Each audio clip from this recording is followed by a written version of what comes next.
Okay, by the looks of it, the Liberal National parties will get back together, hallelujah, thank the Lord, except for everyone who hates them, which I think is majority of people right now. But also, just gotta ask you, Liberal Nats, or anyone who's voted for them in the past, would you consider voting for them after the train wreck, just like the infighting you've just seen? Like, that is feral.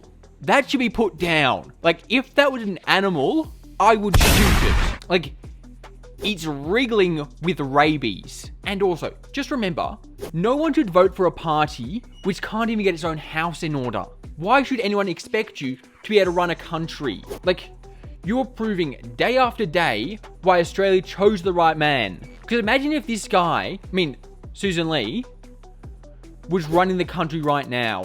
Like, we'd be invaded. Like, that would be the perfect time to invade a country. Is this going to be the decade where the Liberal Party ceases to exist? Like, I know you might think that's a bit extreme, but goddamn, they've been draining talent. Their vote has just dropped year after year.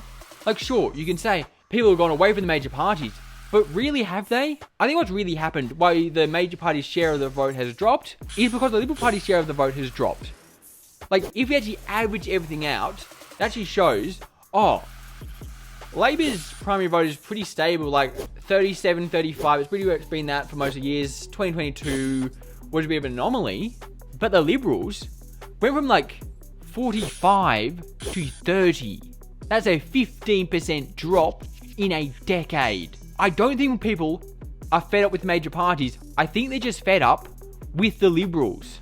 So instead of focusing on the country, the Liberals and Nats are basically focusing on themselves. I thought this party was supposed to be like focusing on like issues, not missues, or what's me issues. And also, I think I'm going to leave you with this. This is what Bob Catter, regional Queenslander, says about the Nationals. And if there was something that they did for rural Australia, I am not aware of it. In over the best part of 20 years, they were running the Australian government as Deputy Prime Minister, and if there was something they did for rural Australia, I'm not aware of it. Now, I am aware of things that are happening. We just got completion of the Great Inland Highway. I'm here in far north Queensland.